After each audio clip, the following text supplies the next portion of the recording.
కొంచెం గట్టిగా చెప్పడం పర్లేదు. నా జీవితం.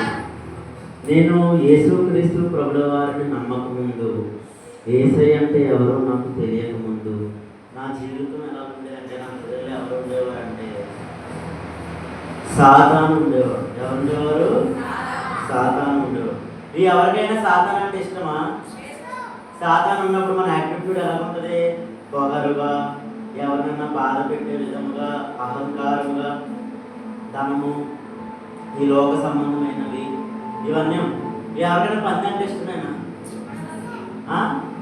ఇష్టమా?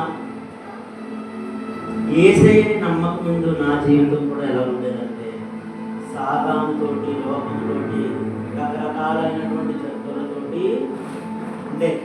యేసయ్యను ఇలా మీలాగా ఒకసారి ఇలా సండే స్కూల్కి వచ్చినప్పుడు, బీబీఎస్కి వచ్చినప్పుడు అక్కడ ఉన్న అన్నయ్య వాళ్ళు, అక్క వాళ్ళు కొన్ని విషయాలు నాకు నేర్పించారు. ఏమనంటే, సాతాను కనుక మన హృదయంలో ఉంటే మనం ఎక్కడికి వెళ్తామండి? ఎక్కడికి వెళ్తాం? ఎక్కడికి? గట్టిగా చెప్పాలి.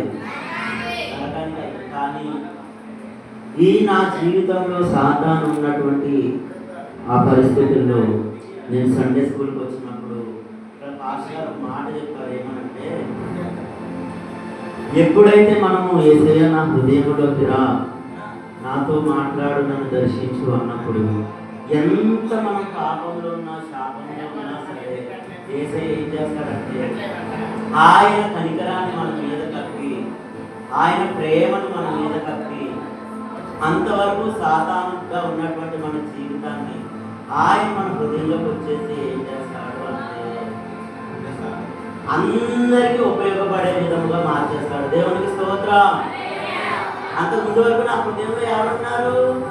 సాతాను ఉన్నారు. కానీ యేసయ్య వచ్చేసాడు. హల్లెలూయా.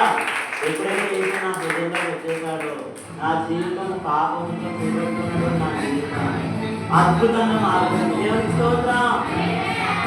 అలా మారిన నా జీవితాన్ని యేసయ్య ఏం చేశాడంటే అందముగా, రమ్యముగా, పరిశుద్ధముగా మార్చేశాడు. హల్లెలూయా. పరిశుద్ధ జీవితంగా మార్చేశాడు. ఇప్పుడు నా జీవితం తెల్లని పుస్తకంగా మారిపోయింది. హల్లెలూయా.